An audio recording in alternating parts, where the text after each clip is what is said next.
జిల్లాలో గడిచిన వారం రోజులుగా చర్చనీయాంశంగా మారిపోయింది ఒక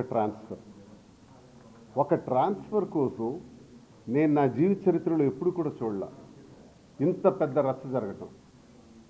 ఇందులో ఒక కేజీబీవి స్కూల్కి సంబంధించినటువంటి ఒక ప్రిన్సిపల్ గారు సౌమ్య గారు, కలెక్టర్ గారు చేసినటువంటి ట్రాన్స్ఫర్ ఎందుకు ఇంత రచ్చ అవుతుంది? అసలు ఇందులో మూల కారణాలు ఏంటి? అసలు ఇంత చేయవలసినటువంటి అవసరం ఏంటి? ట్రాన్స్ఫర్ సహజమే కదా. ఒక ఎంప్లాయీ జీవితంలో నేను ఉద్యోగిగా ఉండాలని నిర్ణయించుకున్న తర్వాత ట్రాన్స్ఫర్స్ కూడా సిద్ధపడతాడు కదా. అది ఎంప్లాయీకి బాగా తెలుసు కదా. మరి ఇక్కడ ఎందుకు ఇంత చర్చ జరుగుతుంది? ఇది ఎందుకు ఇంత పొలిటికల్ వార్లా ఎందుకు మారింది? ఆఖరికి పొలిటికల్ వార్ వెనకాల కులాల ప్రాధాన్యత కూడా ఎందుకు కనపడుతుంది?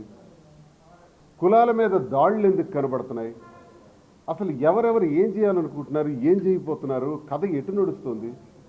నేనైతే ఒక ఎమ్మెల్సీగా, ఒక తటస్థుడిగా, ఇప్పుడు నేను ఒక ఇండిపెండెంట్గా ఈ విషయాన్ని నేను పూర్తిగా పరిశీలిస్తే చాలా ఉంటాయి.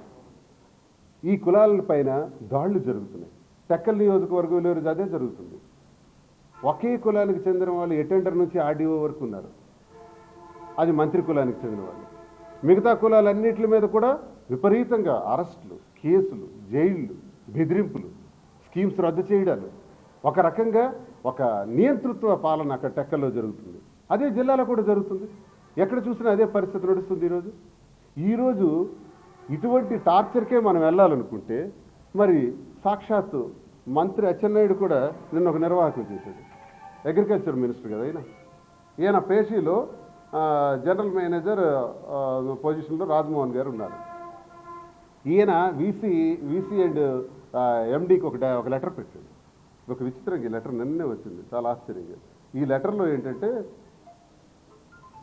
ఏదైతే మ్యానుఫ్యాక్చరర్స్ ఉంటారో, అంటే వైసీపీ కాలంలో సిఎంసి ద్వారా మనం ఏదైతే మెషినరీ అంటే వ్యవసాయ పనిముట్లు, యాంత్రికంగా వ్యవసాయం చేయడానికి కావాల్సినటువంటి పనిముట్లు సరఫరా చేసే కంపెనీలతో డైరెక్ట్గా నాకు లింక్ చెయ్యు, ఒమిషన్స్ కోసం, కమిషన్స్ కోసం అని మంత్రి ఓఎస్డి ప్రజరిస్తున్నాడు. ఎవరి మీద? రాజ్మోహన్ మీద, జనరల్ మేనేజర్ మీద ప్రజరిస్తున్నాడు.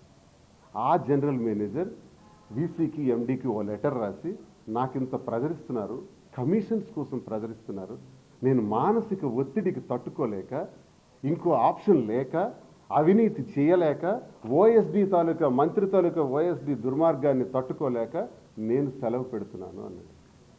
మరి దీని సంగతి ఏంటి? మిస్టర్ కృష్ణదాస్ పరామర్శిద్దామా? పరామర్శించరా?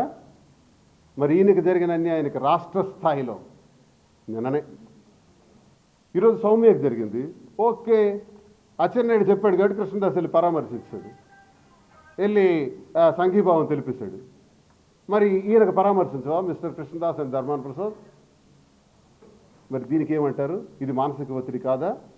ఒక అధికారికి ఎంత దౌర్భాగ్యమైన పరిస్థితులు కల్పిస్తున్నటువంటి మంత్రి అచ్చెన్నాయుడు, మరి రవికుమార్ మీద ఎంత సబ్జెక్ట్ చేస్తున్నారే, మరి మంత్రి అచ్చెన్నాయుడు మీద చేయరా?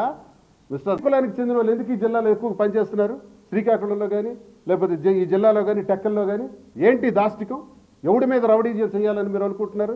ఇదే జరిగితే, అది మా బుర్రల్లో కానీ పొరపాటున ఎక్కింది అంటే ఖచ్చితంగా నేను ధర్మాన ప్రసాద్కి, కృష్ణదాస్కి, అచ్చెన్నాయుడికి వార్నింగ్ ఇస్తున్నాను. We will start the game. మేము స్టార్ట్ చేస్తాం. దేన్ని మేము ఏ స్థాయికి వెళ్ళాలో మరో ఉద్యమమే ప్రారంభమవుతుంది. జాతికే నష్టం జరుగుతుందంటే దాని పక్షాన్ని కూడా నిలబడతాడు శ్రీనివాస్. జాతికి నష్టం జరుగుతుందంటే నిలబడుతూ ఆ జాతి మీద ఆధారపడిన ఇతర కులాలన్నిటి కోసం అవసరమైతే ప్రాణత్యాగాలు చేసినా సరే మేము సిద్ధంగా ఉంటాం. మాలో కూడా కొంతమంది చీడపురుగులు ఉంటారు, వాళ్ళని వాడుకుంటుంటారు, వాడుకొని కులంలో చిచ్చు రేపాలని చూస్తారు. దానికి కూడా టార్గెట్ పెడతాం. టార్గెట్ పెట్టి ఏకీకృతం చేస్తాం, జాగృతి చేస్తాం, కళింగ జాగృతి కోసం ముందుకు అడుగేస్తాం. కళింగ జాగృతిలో భాగంగా ఈ జిల్లాలో ఉండే అన్ని కులాల్ని మా గుండెల్లో పెట్టుకుని కాపాడుకుంటాం. వాళ్ళ కోసం అండగా ఉంటాం. అన్ని కులాల కోసం అవసరమైతే ప్రాణ త్యాగాలకనే సిద్ధపడతామని తెలియజేస్తున్నాం. ఈ దాష్టికాల నుంచి గట్టిగా ఎదుర్కొనే ప్రయత్నం చేస్తామని తెలియజేస్తున్నాం. మీరు సస్పెండ్ అవడానికి కారణమైన వాళ్ళు ఎదుర్కోవడం కోసం కుల ప్రస్తావన ఏముంది, రాష్ట్రం ఏముంది? నేను కళింగ కులానికి చెందిన వాడిని సస్పెండ్ చేశారు, స్పీడ్గా ఉంటానని సస్పెండ్ చేశారు. నేను అక్కడ ఉంటే వాళ్ళ ఉనికికి అడ్రస్లు ఉండవు, వాళ్ళని గట్టిగా ఎదుర్కొంటాను. నాది మొండితత్వం, ఎవరిని భయపడను. నా వాయిస్ కలేజా లేదు, వాళ్ళకి నన్ను ఎదుర్కొనే శక్తి లేదు. సస్పెండ్ చేస్తే మాత్రం నేను ఏదో హైదరాబాద్ వెళ్ళి వ్యాపారాలు చేసుకొని బట్టలు మడతేసుకుంటాను అనుకుంటున్నారా? మడత వేయడానికే వచ్చాను ఇక్కడ, అందుకే అక్కడికి వెళ్ళాను. వాడుకుంటూ ఎప్పుడూ వాడుకుని ఉండేవాడిని. అన్ని కులాలని నేను వాడుకుంటా ఈ సందర్భంగా. అన్ని కులాలని నాయకత్వం వహిస్తా అంటున్నాను నేను. కళింగ కులానికి జరుగుతున్నటువంటి అన్యాయం మీద ఇతర కులాలు కూడా నష్టపోతున్నాయి. అన్ని కులాలకి కూడా బాసటగా ఉంటాం, అన్ని కులాలకు కూడా నాయకత్వం వహించి ముందుండి నడిపిస్తాం ఈ దాష్టికమైనటువంటి ప్రమాదాల నుంచి అని నేను తెలియజేస్తాను.